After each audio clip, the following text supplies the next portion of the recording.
Welcome back to Source from the Sofa. I am recording on the road, no mic, no headphones, kind of raw dogging it down here in SoCal. Was hanging out with my daughter for Halloween, and happens to be that the Dodgers did win Game 6 and Game 7. So we're going to be going to the parade tomorrow. By the time this airs, uh, hopefully the parade's happening. But pretty excited about the parade. We can talk about the game if you want a little bit. But we're here to recap primarily the NFL. Just 'cause I'm not done processing everything that happened in the World Series, Game 6 and Game 7. That was like one hell of a series, by the way. And then today in the NFL, our picks are kind of like all over the place, really. Me and you, Jason, we had the Commanders +3, and we really needed to be +30 because they have been terrible today. It was really bad. But other than that, though, it's the NFL. So some crazy wins, some crazy losses, and the cream of the crop, especially for the NFC. Man, it's really crowded on top, especially in the NFC West. I don't know what you think about that, but your Bears had a big win over the Bengals, and then Broncos barely escaped the Texans. Same thing with Pats over the Falcons. My Steelers winning over the Colts.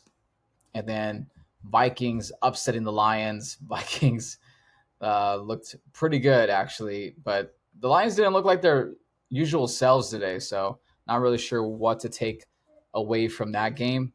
But any like first impressions or anything like that, Jason? Yeah, well, a lot of different teams did not look themselves. If you're saying what we season, and I think we can take what Aaron and Wes were saying several weeks ago is whatever the NFL stands for is you're not really knowing. You can't once you think you got a team figured out, they're going to show you a different side of themselves. So you correctly call your Steelers beating the Colts, but that was the first time this Colts offense the entire season looked pedestrian, and then the first time that the Steelers defense actually stepped up.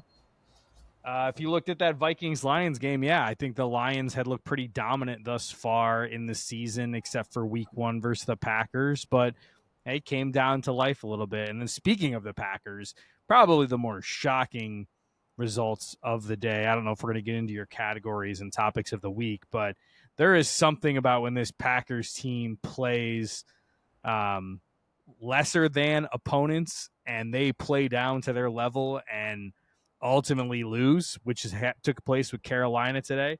I'm not taking credit for the Carolina Panthers by any means, but I know you and Aaron want to hold me to a take of them fighting for the 7th seed, and they're still fighting for the 7th. They're still fighting to the 7th seed. I don't think they can get to the 7th seed, but they're still staying alive for it.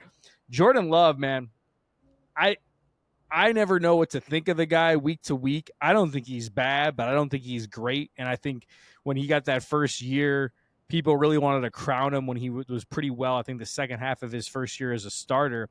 But man, this guy throws. One of my friends actually texted in the group text. I think it perfectly summed up. He's got a little Will Levis in him.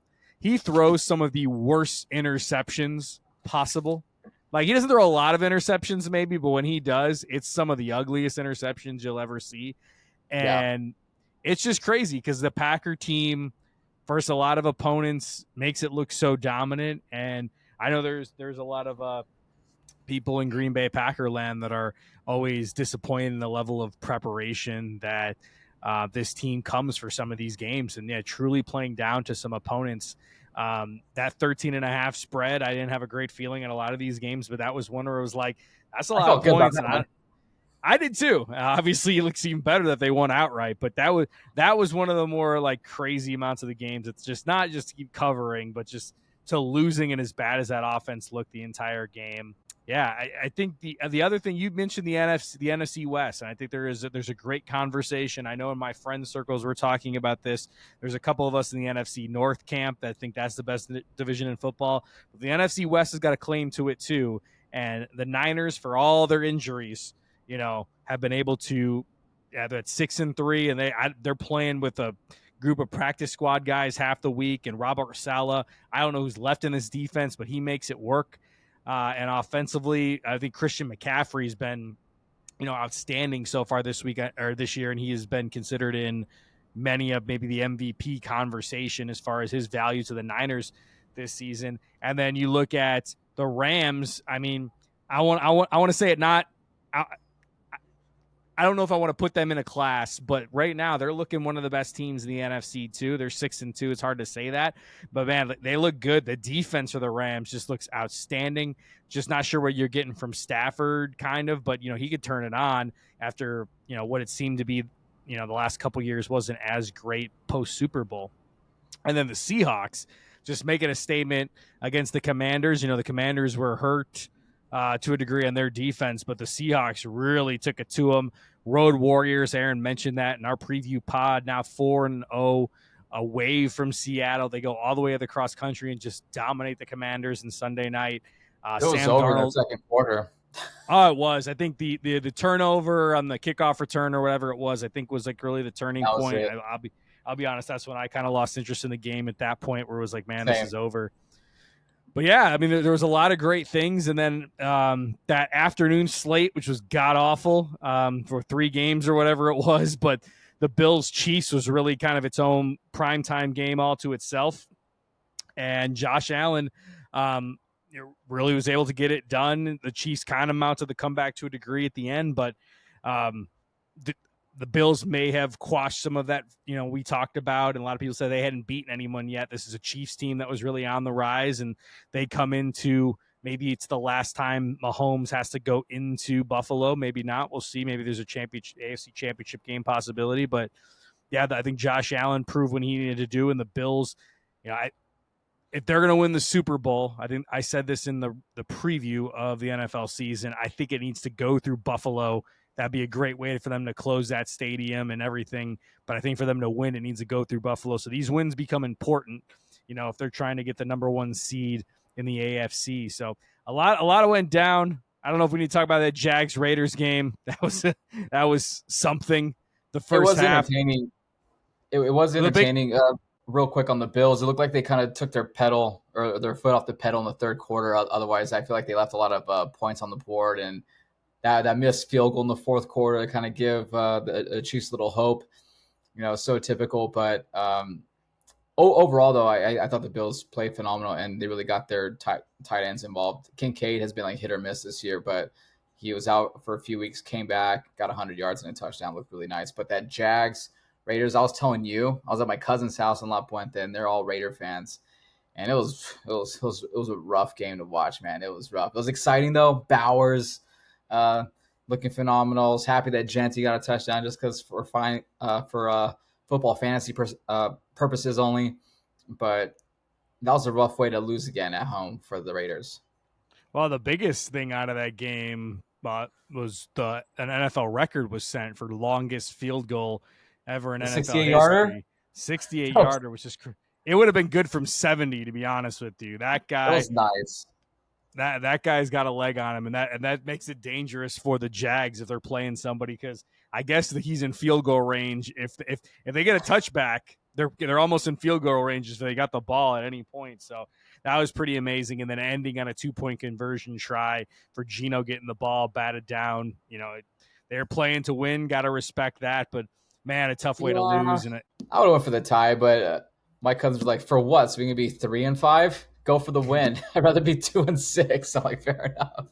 It's fair. It wouldn't have ended it. I memean, they still could have played it off, I guess, but you're giving the Jags the opportunity then to win the game, and you're not guaranteed getting the ball back. So I don't know. It just comes down to it, man. Like the 2-point conversion, such a toss up, and yeah, Geno just hasn't been great and getting batted down. Dude, that was just the guy was jumping up way in front of his face for like it felt like 3 or 5 seconds already before he even threw the ball. And it was like so haphazardly. That was a bad play. It was. Yeah. No, yeah, that was like a nice overview, I guess, for Week 9 in NFL. We still got a game tomorrow night, Cardinals, Cowboys. I'm not sure how I feel about that game anymore, just based on how today went. I'm like, do I want to, switch and go for the Cards in this? Not sure, but ugliest win of the week. Let's do ugliest first, or biggest loss. There's some ugly ones today. Yeah, I mean, the Panthers winning 16-13 isn't exactly the most aesthetic win. It's a big win for them. The fact that it Um, was 13 points, you know, Packers barely got 13 points. yes, I mean that was just an ugly kind of game overall. The Patriots, I mean, they getting the win, but they left the door open for the Falcons the entire time. I think that's one of those survive and advance type things when you're it's hard to win in this league and it's a survive and advance. The Bears win. I didn't talk about that yet. I don't want to bore you with my Bears. The Bears game was, man, it was an exciting win. I told Aaron and you it aged me 10 years and 10 minutes I because saw of your just Instagram what was. post. Well, I mean, it was 100% accurate. I mean, Jesus, they were up 2 touchdowns, got an interception, which I thought was a pick six to be up 3 touchdowns. That gets called back because like a fingernail was touching the linebacker basically when he was caught it. It was just crazy. Um, a whole series of events that puts the Bears down a point, and then you're just trying to get into field goal, which I didn't feel confident in because Cairo Santos cut that guy right now. The Bears probably got the only kicker that can't hit anything longer than a 45-yard field goal, and Whatever happened to them having the 49ers guy? I don't know if he's still on the roster, I guess, on the practice squad or whatever. They just put him down when Santos got help. But man, like you can't have a kicker in this league that's just only can do like 40 yards and in. Like No. it's just so dreadful as far as like trusting him to make some of these field goals. Like he missed one early in the game, and that really could have been the difference in where things were at. I know the Bengals ended up missing a field goal too, but man, that win was ugly. Ugly for the Bears letting the Bengals come back, but Jesus, how bad the Bengals defense is for Caleb. I mean, it was a hell of a throw and a dart to Colston Loveland. He really had his biggest breakout game as in the NFL. 2 touchdowns today, but man, he caught that ball in between a couple different Bengals defenders, bounces off of them and runs 50+ yards for a touchdown with like 12 seconds left in the game. Just a crazy turn of events in that game. It was ugly at all. Every part of that game I thought was pretty ugly. Flacco threw for like 470 yards in this game. I think it was a career day for him. So both defenses are not great. But that was an ugly win, I think, for the Bears. But He you'll take did it. have 470. Yeah, I didn't realize it was that much. Real. So I've been talking about like how depleted I am on my wide receivers in my fantasy league. Someone dropped DJ Moore, and I actually like the Bears offense. Say what you want about Caleb, and I kind of defended him last week. Like a lot of these guys are getting points in fantasy, and so I'm like, dude, you're dropping DJ. I'm picking him up. So the fact that the running back was out, I figured maybe he might get some carries. He had me a hell of a game today and solidified my victory this week. I'm so happy I picked him up on Saturday. Picked him up on Saturday. Again, I'm gonna say who the hell are these morons that you play fantasy with because DJ Moore should not be in free agency.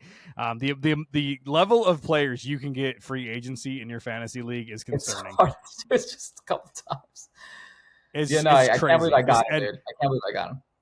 Yes, just crazy. Your daughter's in disbelief in how terrible of the personnel management in your fantasy league is, but yeah, it was a big day for him. Kyle Monungai, Bears backup running back, 26 carries, 176 yards. I've been waiting for him to kind of get the load there with Swift out.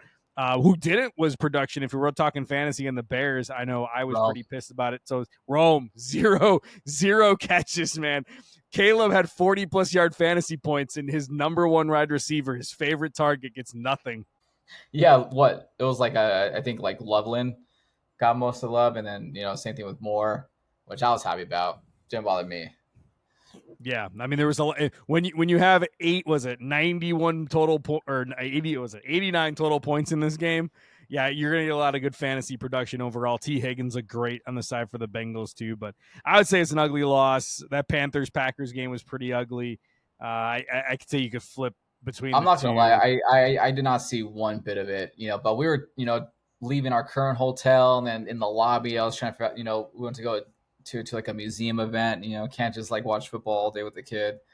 So I kind of missed part of it, but that looked ugly. I didn't see much of the Saints Rams, but Rams look really great. Steelers had like a really commanding lead on the Colts. I don't know. It was like a weird week of football, wasn't it? It was weird. There were some weird matchups we talked about, but I mean, if you wanted to go to biggest wins, Rome, Yeah, I biggest would one. say I would say your Steelers would be the biggest win because it's a proven great team of Colts they beat. And when you're looking in that division, they were reeling back to the pack there a little bit. The Bengals had the opportunity to be 4-5 at this. The Ravens, you're already got that win on Thursday night, or at 3-5. And if the Steelers would have lost that, sitting at 4-4, we talked about it the pod the other night with the Ravens winning, and I think they're favored to win the division. That's a big win for the Steelers, keeping a 2-game edge in the division right now. I think any questions you had about their defense, which hadn't looked great for the first 6-7 games of the year, this Colts offense puts up points, and it made you could say you made Daniel Jones kind of look like Daniel Jones to get. Jonathan Taylor never got going versus this thing, only had 45 yards. I think that was the bigger thing because Daniel Jones still threw for 342, but just didn't look great. But I would say that was the biggest win of the week, Rome. So I'll give props to your Steelers. So you got your Steelers, your Dodgers going, man. Everything's just coming up roses for you this weekend. Um, yeah, the Dodgers, dude. I'm exhausted from that series. I feel like it's I was on X a lot too, X and Threads, and it's crazy out there, man. People are not happy that the Dodgers won. They're saying baseball's over, baseball's ruined, as if like the first team that went back to back. It is wild. I was defending like, well, dude, half the players their team didn't want them. Dodgers went out and got them.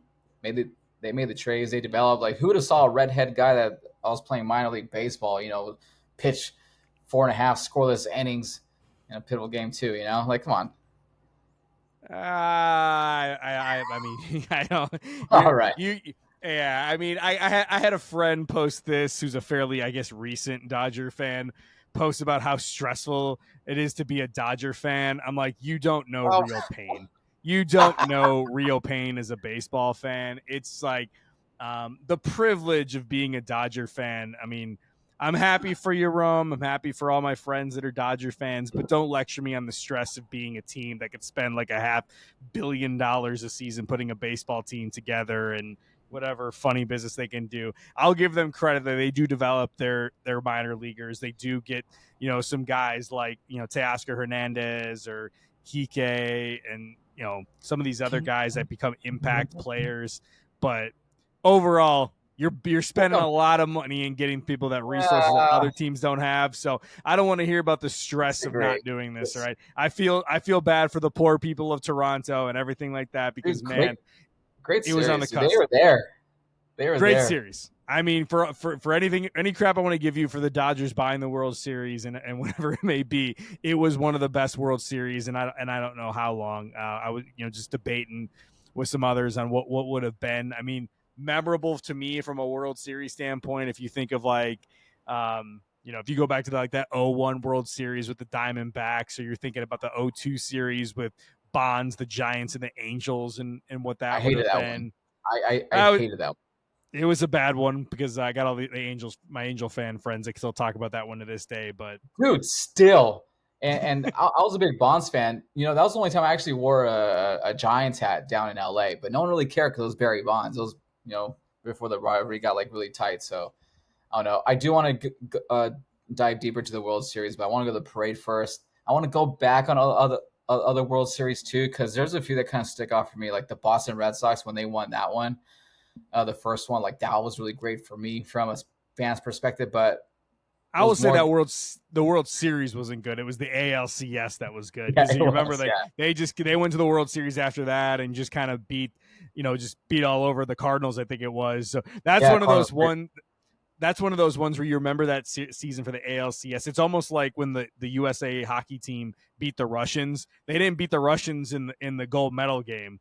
They beat them before the gold medal game and actually had to close it out. So I think that's when you're talking pure World Series and where it goes to a game 7 and this one going extra innings and how long it was and the stress and Yamamoto drama. though, man, he looked great. Oh, He looked I mean, good. outstanding. I mean, when you compare it to Otani and and Glass now and Snell, I mean, those guys gave up the runs of the game where Yamamoto came in and really shut them down. So, I mean, yeah, I know the Dodgers, you guys aren't the big Dave Roberts fans all the time, but some of You the know, moves, he some did of the the right moves, moves at the right time in Game 7. I mean, you can't hold it against the man. I mean, Rojas in the lineup the last 2 games probably is a decision that wins in the series. And Putting Podges in Pages. yeah, Yeah, having him in center field, like, because Edmund doesn't make that play and the no, game's over. yeah. So Edmund those are some. doesn't make it. I think KK trying to go over the shoulder. That's not a good move either. Oh no, it was a bad route to the ball. Like, it was a Oh, yeah. terrible route to the ball. I mean, that's how I play outfield and just make a terrible run to the ball. But those are the Roberts moves that you can, for any crap they give them. I mean, I was listening to a bunch of friends in a group text that aren't Dodgers fans just ripping these guys for the pitching decisions. But I think overall, like, they were giving a bunch of their guys, the best position and putting your best guys out there, and they got to go out there and perform in Game 7. I think Game 7, yeah, Roberts did a hell of a job in Game 7. So all the substitutions, all that stuff. Yeah, we'll talk about more about that later in the week. Biggest loss in NFL. Biggest loss. I don't know. At least soul crushing losses. I'll say the Raiders is pretty bad. Raiders is bad. The Bengals, I think, is just completely demoralizing for them. Like, that team, Jamar Chase, like, looked in disbelief from the sideline. The defense I couldn't believe him have it. Like, that was something they fought back. It would have been terrible for my Bears blowing it, but that was even, they looked, the Bengals defense looked in disbelief. I think that was a bad loss for a team that could have stuck in. They were staying in it, especially if the Steelers would have lost during that time too. Like, there's still life in the Bengals season, and I don't know if it's there anymore. The Commanders lost versus the Sea. Well, Commanders, yeah, that's bad. That's an ass whooping week. Yeah, it was. I mean, you put that in your category for that one too, because Jaden hasn't looked great all year. I know you're going to give me a lot of crap on my Jaden take, but I mean, whether he's hurt or whatever, like, he didn't look great in this game. I put it on you. What game has he looked good so far this year? If you start ranking these quarterbacks from that draft class, like, he hasn't been there. So that loss is bad. They got some injuries overall in that team, that defense, but this is not the team that went to the NFC Championship game last year. This team's not making the playoffs. I was worried that the Chargers were going to lose to the Titans today. Like, that was a close one. It was. I think they got by. The Titans kept it a lot closer than probably the Chargers fans would have liked, especially, going down early with the Titans, up 14-7 in the first quarter. Yeah, I mean, I think it was absolutely there. It was curious on the ground. Vidal only had 12 carries. They started getting Jarrett Patterson as their 7th string running back, got in the mix, had like 9 carries. They got the ball a little bit around to McConkey, Johnson, and Allen, but the pass game really never took off and was able to keep the Titans in the game. But I think it was scary. But those are the type of games I think the Chargers, you got to win even when you're not playing the best. I feel bad for the Giants lost today, but they're kind of depleted. But I was kind of surprised that they were kind of hanging around and almost up at one point. But you and Aaron feel bad for the Giants every week, man. Just You're every right. week you guys feel bad for the Giants. We like the. I don't know. I like the team. I don't know. It's fun, but like 7th loss now. They've been like pretty close in a handful of these games. I feel like it's safe to put them in the dead list now. I think they are definitely in the dead list. I thought we had them in there already, but maybe Aaron and you and Aaron were holding out for Dayball. We kept them alive, dude. We kept them alive. Let me graduate them to the knockoff list then. Giants. It's against the Bears next week, which would be a pretty big game for my beloved Bears, because that's a team they need to win. Sounds like a trap game. So it potentially is it is at Soldier Field. So okay, I think that's good for you. It is, but it's a game they got to win because they're going to go back and play in the Vikings, and then they got your Steelers coming up, and then the Eagles and Packers. So there's a tough road ahead. You got to start pocketing wins here, and I think that's a win they need to have. All right, so do we nominate like who had the biggest win? I mean, I said your Steelers. I think it's a okay. My Steelers, that's right. I would say it's the Vikings. I could see it. Tough division. Okay. Keeps them. He has some nice throws. He did. I know Justin Jefferson was very happy with him post game. For what it looked like, and I definitely a little bit of an upgrade. I'm still not an overall believer with him being the answer, but there's something there with him. And I think you give that head coach another fan base that doesn't like their head coach, who's actually really good at kind of developing They quarterbacks don't like with him. O'Connell. No, I got some friends that are Viking fans, and they always complain about this guy. I mean, maybe it's the thing that nobody likes their coach. I don't get it, but yeah, you get a guy that, because Packers fans are all on the floor. People don't like O'Connell, but he's gotten the most out of Darnold last year, and I think he'll continue to develop with JJ McCarthy. It's just I just think there's a lot of questions around McCarthy on at Michigan. I'll always say, like, he wasn't. They were almost hiding him, and so what is he going to be able to do with the Vikings? He gets the benefit of Jefferson and some tools out there. What are you saying? What a hater you are! You're You call such a me a hater? JJ. I mean, I'm just saying. I thought they reached to draft him, but I don't know. After Yeah. watching Jordan Love today, he may not be the worst quarterback in the NFC North. It may be Jordan Love. Wow. You know what? Okay, so like the Packers being the Steelers and they looked really nice. Everyone's like, "Oh, this guy's him. This guy's him. This guy's a top 3 quarterback." I'm like, "What?" Just like after one win, that's it against my Steelers. I felt, I didn't want to say anything. This is my team. I don't want to like overstep and overprotect my team, but and then he looks pedestrian today. It's like this is what he's been doing so far in 3 years. It's the same I stuff. I just think he's another person that you put in the middle of the road. You know, we had this conversation before. Were you talking about your 12 to 19th ranked quarterback in the league? I am going to do the quarterback rankings, dude. I'm going to do it by next week. Okay. 1 through 32? Do the whole thing? Sure. Yeah, why not? All right. Okay. I'm excited to actually do it. Because I know I'm look going to forward. piss off Aaron. I know I'm going to piss off Aaron on like a handful of these. I'm sure you will. I'm sure you will. But I mean, some of these guys, I think, they're.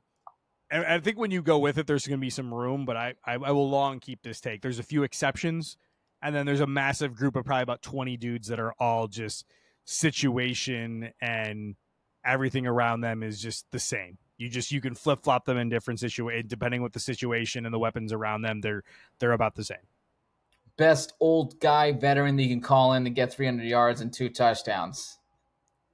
Well, that's Flacco, because he gives you almost 500 at this point.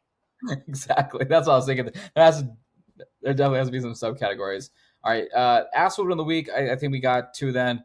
Seahawks, Commanders. Do you consider the Saints Rams an ass whooping or not really? Because it's just the Saints, right? It's just kind of expected. So do Commanders get the ass whooping of the week? I think the Commanders do. I think the Saints were playing a backup quarterback, and they were doing weird stuff with Taysom Hill in the minimal I watched that game. But I would say the Commanders, because this was a primetime game that you just looked absolutely dreadful. You and Aaron were saying this was not a good game of football, or like a good week of football. And I was like, I actually like a lot of these games. When we were watching the games this morning, I was not liking a lot of these games. I'm just like, you know what? We're going to go to the museum today. I mean, I still don't think it was a good slate of football. I think there were some results, but it was overall not great. Not good. Biggest loss. Do we have that? I still think the Bengals loss was pretty bad. Bengals. That's where I would go with it. Just even though they're sitting down at 3-6, but if this team was 4-5, you're not sitting that far out in the division now. You're basically third in the AFC North now, because the Ravens are 3-5, and the Ravens are getting healthy at the right time, and the Bengals season's probably cooked at this moment. Yeah, big win by the Bills. So, man, top of the AFC, man. Pats, Bills, Steelers, big win. They really needed that one. Colts still by themselves, but only a game up on the Jags. Jags picked up a win. If they would have lost today, that would have been their 4th loss in a row. They would have been at 4-4. That would have been pretty bad for them. So they kind of stay afloat there. That AFC West is still pretty deep, man. 2, 3, 4 losses. Broncos, Chargers, and Chiefs. Eagles alone on top in that division. It looks like that just might be a lost year for everyone there, not being an Eagle fan. I know we were talking about like the Cowboys. We'll see what they do tomorrow. And, a lot of people think they could still sneak into that 7th seed. Your division, Bears, Lions, Pack, they still keep up. So they're still tied with the Lions. Tough loss by the Lions today. I don't know that's a big loss. It can be. I mean, you look at the playoff picture right now. I think my Bears sitting out at that A seed. The top 7 are pretty definitive when you look at Eagles, Bucks, Seahawks, Packers, Rams, Niners, Lions. Like those are the only teams with a plus point differential in the NFC.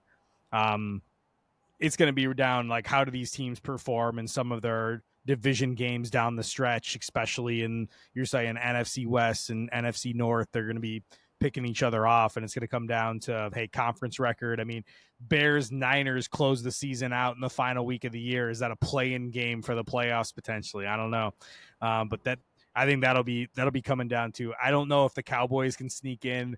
I think that's a pretty tough stretch. The Panthers, I said, maybe they're sniffing around a little bit, but I think this top 7 is really, really good.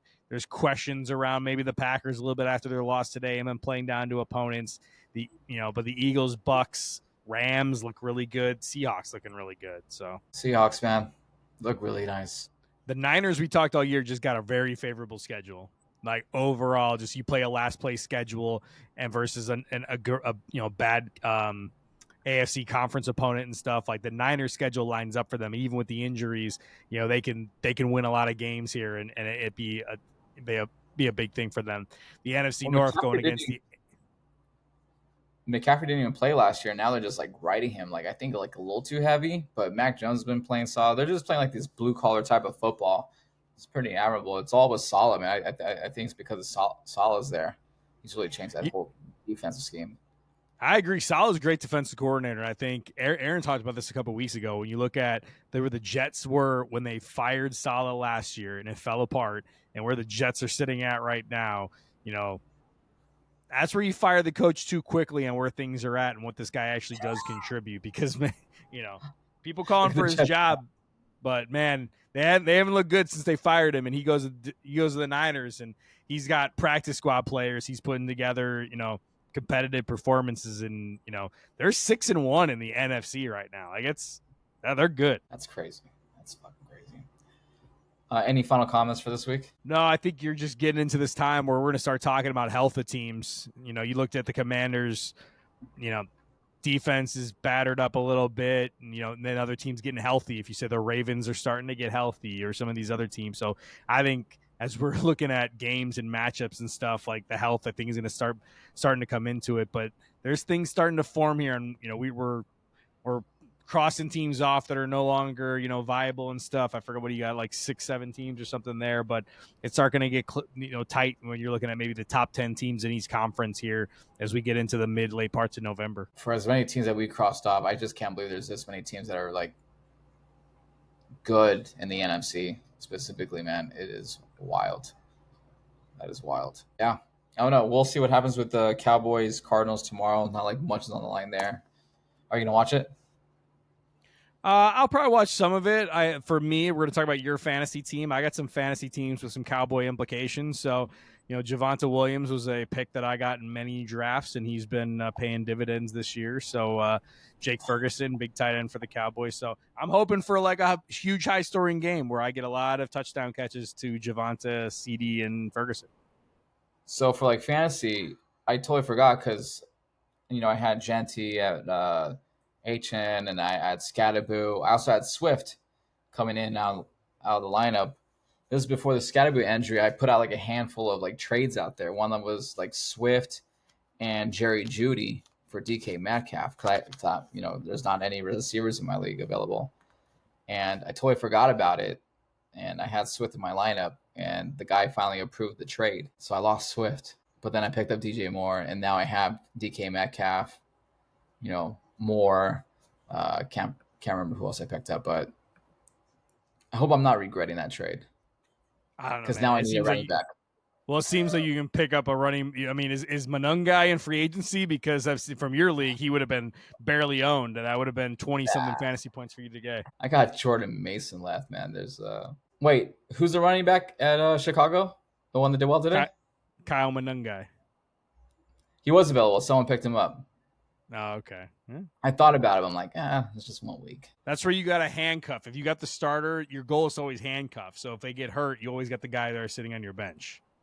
Well, cool, man. Should we talk about anything else? I mean, the only other thing I had going this Sunday, Rome, was NASCAR, and we talked a little bit about that and Plug the it in. epic Plug it crap in. show that was. So, but I mean, if we want to talk about that, we can. If not, Do your quick little 2 minute drill here on NASCAR. Like, what happened? Why did it suck for the championship? well, NASCAR's playoffs. They do, Rome. They don't do it like Formula One, IndyCar, every other racing in the world, where you get points every race of the year, and then the most points wins.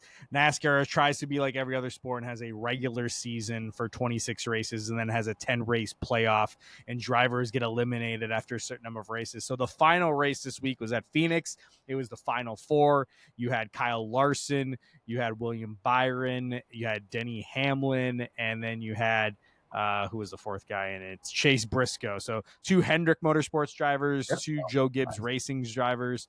So it was kind of a showdown. Denny Hamlin dominates this race, sits on the pole, leads, I don't know, 3/4 of the race. William Byron was really the only one that was close to him. You had Larson get a flat tire, Briscoe get a flat tire. Hamlin actually got a flat tire early, but was actually able to recover. With about 20 laps to go or so, Hamlin just starts opening up a lead. Got over 3-second lead on William Byron. And with 4 laps to go, Byron blows a tire, goes into the wall. They call a yellow. Everybody goes to the pit. It is bullshit. And under NASCAR rules, unlike Formula One, you only do X amount. In Formula One, is X amount of laps. If it's under yellow, it ends. Who cares? Because it's an X mile race. Well, NASCAR started this thing, I don't know, 20 years ago or some stuff, maybe that it always ends under green. So they do a green-white checkered. So it's basically a 2-lap sprint to the finish. So everyone goes in the pits. Hamlin's the leader. This is where it puts as the leader, it becomes in like a terrible compromising position because whatever you do, whoever does something opposite to you impacts you. So he takes all 4 tires. Bunch of drivers, including Kyle Larson, only takes 2 right side tires because that's where the more grips, the more wear is going to be on the right side. And so Hamlin drops down to like 10th place after going into the pits in the lead. And now you got 2 laps to try to make up 9-10 positions or whatever it is. Kyle Larson, who is one of my favorites, to be honest, ends up winning the championship. He finished like in second, third place or whatever, but because he's the head of the final 4, he wins the championship. Hamlin's been in this sport for 20 years, hasn't won a championship. He's the most decorated driver never to win a championship. Because NASCAR's BS playoff system and everything they're doing, it turns this into basically a caution flag, just decides your champion and the ultimate luck in what happens. And it's been like this for years. People complain about this. It's probably getting changed last year, but the randomness and luck that goes into crowning a champion in NASCAR bears no like actual facts of who like the champion is. And I'm a big NASCAR fan, have been since I was little. Jeff Gordon was my guy. I got a picture back there. There's Jeff Gordon behind the mic, whatever. I see that. Okay. Jeff Gordon was my guy. Love NASCAR. It started getting big. It was becoming huge. And slowly it started losing popularity. And this playoff system was what they thought they can fix it. Plenty of people, old school NASCAR heads, hate it too. I think they're changing it next year, but I don't doubt they're going to want to create some drama and make some sort of other playoff system. But it makes the first 26 races, just whoever's ahead, kind of meaningless to a degree. And we talk about there's like road course racers that just win these road courses and different things like that. But it really puts a damper on a guy like Hamlin, who won a championship already because he is so dominant. Guy's got like 60 plus wins in his career.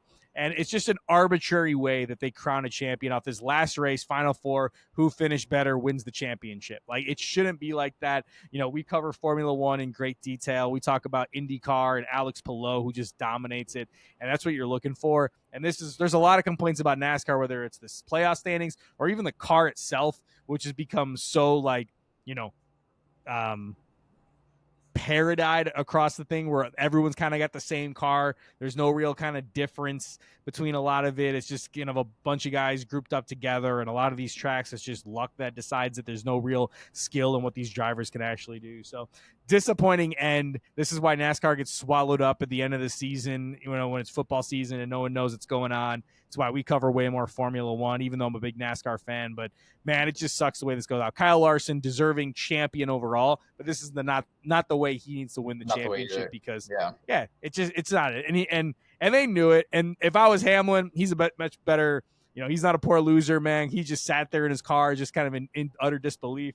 But I would have been MF in the world if you're going to tell me I'm going to lose a championship. Like, there was a whole story with him. His dad is like health wise not doing really good. It was probably the only shot his dad was ever, see him win the championship. And because one guy gets a flat tire, we're going to throw a yellow flag out, and that's how the championship's decided. Like, it's just BS, and it just really dampers on like what could be great for NASCAR and really trying to make some big moments happen and have a deserving champion. So that was my Sunday afternoon where I'm doing that split screen with the Bills Chiefs game.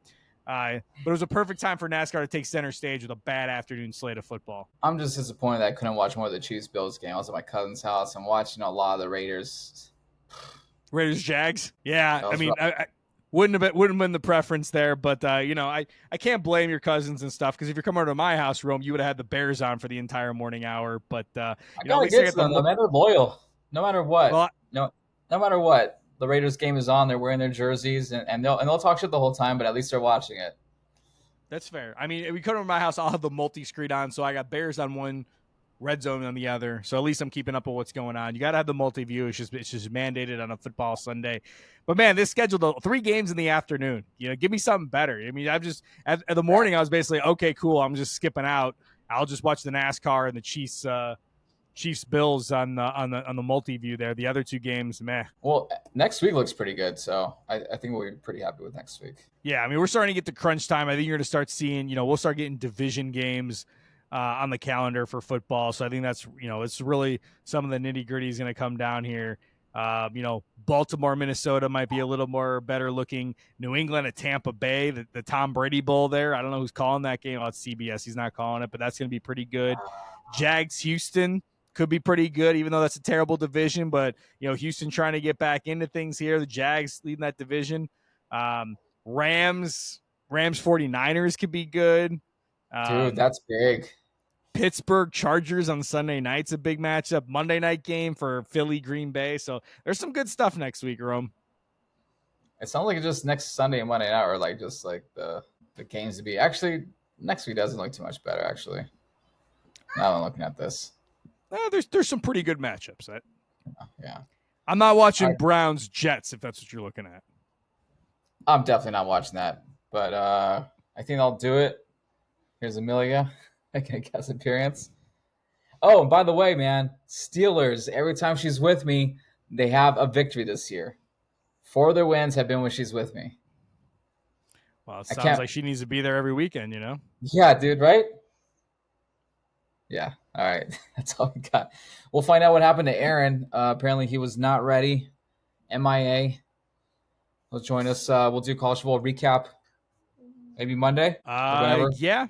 Well, I don't know, man. If you're going to be out and about at the parade, I'm not very confident. You get home, the parade, it could be wild. You guys celebrating this back-to-back championship. Yeah. So I got the rental car.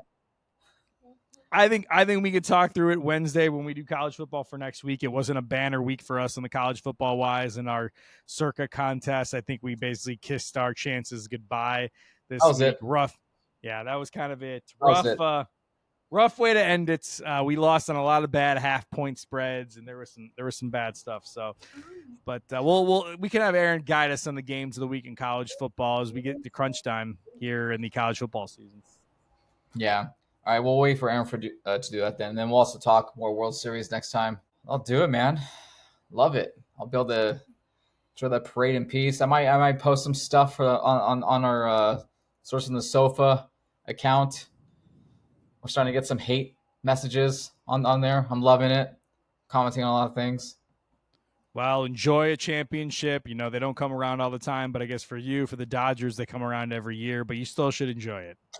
Get out. I've been waiting a long time, man. It's you guys should be blaming the Astros for all this. How are we blaming the Astros about all this? They cheated. They ripped one out of our hearts, and then now the Dodgers are overly obsessed. I don't know. I don't think them investing $1 billion in payroll would have anything to do with you getting cheated out of a World Series. It's more than payroll, man. I'm not saying it's not, but I'm saying it's not a disadvantage that you have 3 MVPs on the top of your runs. baseball's not ruined because baseball's random enough to where weird things happen, because Yeah. anything could have happened in that game 7 where the Blue Jays won. So it's not ruined, but hey, you have a competitive advantage that always keeps the Dodgers relevant. And that's not bad for baseball either. I'll say one thing though. When bases were loaded at the bottom of the ninth, I was like telling my friend, like, this is it, dude. 1 out. They can just like sacrifice. Like, how hard is it to run it in? That's it. And and luckily that just did not happen. And he didn't even have a big enough lead. And then he slid feet first. Like that traction. It was just such the smallest amount of difference between safe and out. It was just, oh my god, dude! I was like crying. I was crying. I just in disbelief. Toronto. I was already content if Dodgers lost. I was like, you know what? Toronto was a great fucking team. Top down, 1 through 9, like they were hitting lights out, and all their wins were dominant wins. Dodgers barely inked out every single win in that series. So I was already tipping my cap to Jays fans, but the fact that they pulled it out with the medal, amazing. Well, enjoy the parade. We'll enjoy it, and we'll catch all you guys along with Aaron next time with college football recap, more World Series analysis, and a preview for F1 Brazil coming up next weekend, which I'm pretty excited about.